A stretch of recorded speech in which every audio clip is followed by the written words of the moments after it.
eventually, as he came to the end of the valley, I saw that at the end of the valley lay bones, blood and ashes, and the mangled bodies of men, even pilgrims who had gone this way before. I mused about these things, and then I spied a little cave where there were two giants, one called Pope and one called Pagan, and they had lived there a long time. And it was their power and tyranny that those bones and ashes laid, cruelly put to death. But by this way Christian went through without any danger. I've since learned that Pagan had been dead many days. And as for the others, though he's alive by reason of his age,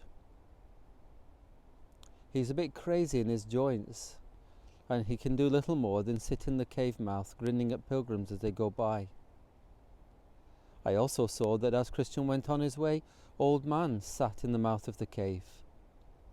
I didn't understand what to think, because when he spoke and wanted to go after them, he just spoke rubbish.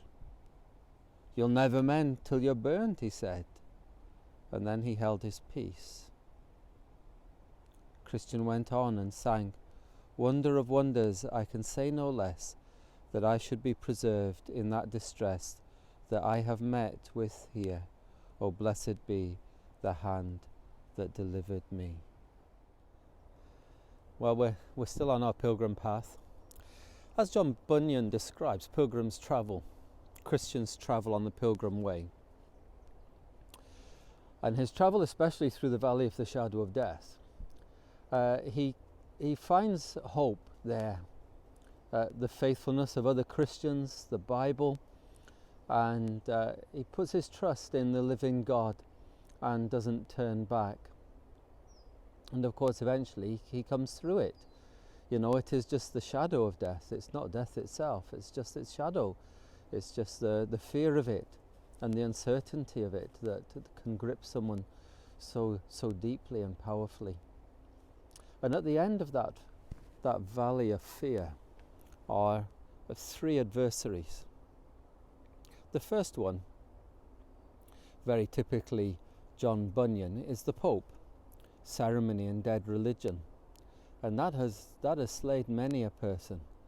That has brought them to nothing.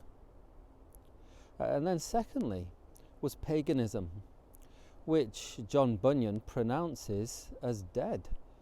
But we today, we can't pronounce paganism as dead. Paganism seems to have sprung back to life. But that too causes much damage and brings no real answer.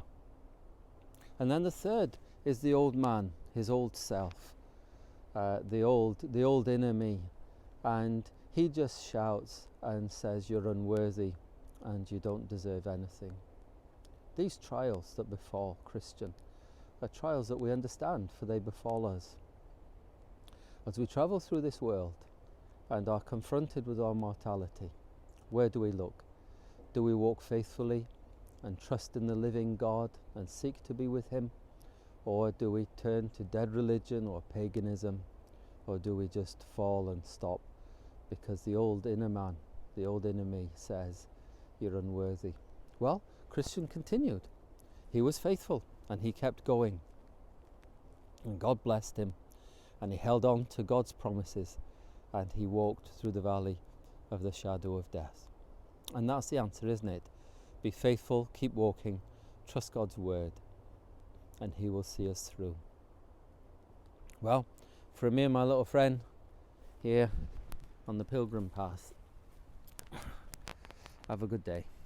May God bless you today. Bye-bye.